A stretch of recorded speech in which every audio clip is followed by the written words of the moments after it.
Get daily updates directly to your inbox plus subscribe. Thank you for subscribing. Could not subscribe? Try again later. Invalid email. Mini-match report. Alan Pardew's wait for a win as West Brom manager continues after Albion were pegged back 2-1 at the London Stadium against West Ham on Tuesday. The evening didn't start in the most ideal of ways, when Pardew was forced into a change before Albion had even left the tunnel. Matt Phillips picked up an injury in the warm-up and was replaced by Jake Livermore in the starting 11. Gareth Barry, who was otherwise set for a night off, came onto the bench. Albion's positive first-half performance was rewarded with a little overdue luck, when James McLean's solo run-in shot took a significant deflection and looped over Adrian for the opener. Andy Carroll's second-half brace, one a header and the other a finish from a tight angle in stoppage time, turned the game on its head in dramatic fashion. It means Albion are now 20 league games without a win. Albion, McLean 30, West Ham, Carroll 59, 90+4. The ref, Mike Jones, Cheshire. The attendance, 56, 888. Up next, Exeter City, FA Cup third round, Saturday the 6th of January, 3:00 p.m. Gaffer tape. Alan Pardew has confirmed that he will speak with midfielder Jake Livermore after the England International's confrontation with a West Ham fan during West Brom's gut-wrenching 2-1 defeat to the Hammers. Andy Carroll struck twice in the second half, the winner deep into stoppage time, to cancel out James McLean's opener for Albion. It's a result that leaves Albion second from bottom only on goal difference ahead of the Premier League's break for the FA Cup next weekend. But the major talking point from those in the vicinity was regarding Livermore, who, when substituted, reacted to alleged verbal abuse from a supporter behind the dugout, where the Albion substitutes were congregated. Pardew's assistant John Carver was also involved, and videos via social media showed the ex-Newcastle coach remonstrating with stewards. The club were happy for the situation to be dealt with by West Ham, but Pardew said in his post-match press conference that he will chat with Livermore about the incident, an incident that saw him led away down the tunnel. "The only thing I know is I see Jake in the crowd, which stirred me," said Pardew. "There is no way he's gone in unless he was provoked severely. Of course, we'll investigate it. I haven't had a chance to speak to Jake. I'll speak to Jake and we'll go from there." The manager admitted Carroll's late winner was a heartbreaking blow for his players, who are now without a league win in 20 matches, having only played Arsenal 2 days before. The side looked leggy heading into the closing stages, and they were duly punished. "It was a tough last 20 minutes once West Ham got an equalizer," Pardew said. "We were really hanging in there, physically and mentally. It's heartbreaking for the players. It's difficult to offer them comfort. First half we were very good. Second half we got tired mentally, rather than physically. I'm disappointed because they deserved something." Fan reactions. Video loading. Video unavailable. Click to play. Tap to play. The video will start in 8. Cancel play now.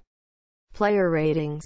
West Brom. Foster 7. The first half felt like it was Foster versus Lanzini. The Albion keeper kept the lively attacker at bay on a couple of occasions.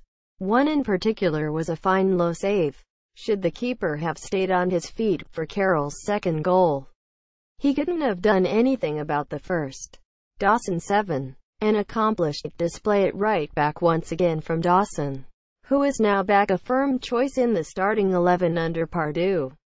His aerial presence served Albion well for large spells, though it ultimately counted for nothing. Hegazy 7. The towering defender, once again, displayed how calm a head he possesses in the first half when pressed by Arnautovic. Against a largely quiet and Carroll, the Egyptian was comfortable in the first half, He won many aerial battles and made plenty of blocks. Alongside the rest of the back line, Hegazy was found wanting for the crucial third goal of the game. Evans 6. Carroll got a run on the captain for the equalizing goal and duly punished Albion. There was one particularly neat turn in his own box when under pressure from Arnautovic that thankfully came off. At the end of it all, though, he was part of a defense that had conceded 2 goals, the last in devastating fashion. Gibbs 6.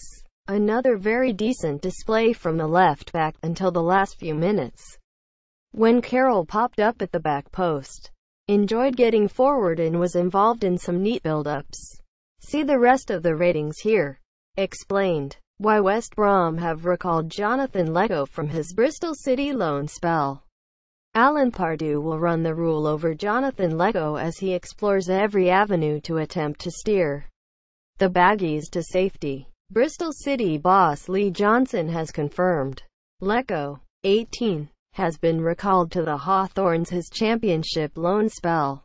He made 11 appearances for the Robins but only 5 starts after joining the club towards the end of August. Lecco sealed a season-long loan switch, but Pardew has exercised the recall option in that deal, with the Albion manager ready to take a closer look at the winger who has already featured 14 times in the Premier League. Jonathan Lecco has been recalled by West Brom, said City chief Johnson after his side were defeated 5-0 by Aston Villa yesterday. He hasn't had as much game time as head hope, and the manager, Alan Pardew, wants to have a look at him. We thank him for his application with us. West Brom transfer news. Alan Pardew on January funds. Arsenal talking points. Lecco made his Albion debut in September 2015 and played one EFL Cup match for the club this season. He has returned to training along with Rekeem Harper and Kane Wilson. We brought the guys on loan back in because I thought it was important I saw their personalities and have a look at what they do on the training ground rather than seeing their little performances on video, explained Pardew. Some of them are only subs at the moment. It's so that I know in January I'm making the right call. And I said to them all when I got them in, unfortunately for you guys, the club is in a position where your personal development might have to go to one side for 5 months.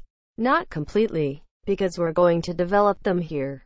But in terms of going out on loan, the club comes first. And they understood that if I call 1 or 2 of them back to boost the squad, it will be to increase our numbers, and not necessarily to be in the starting 11. But it may be an opportunity for them at some time to grab a substitute's jersey and grab a first-team place. That's the message I gave them. Quote,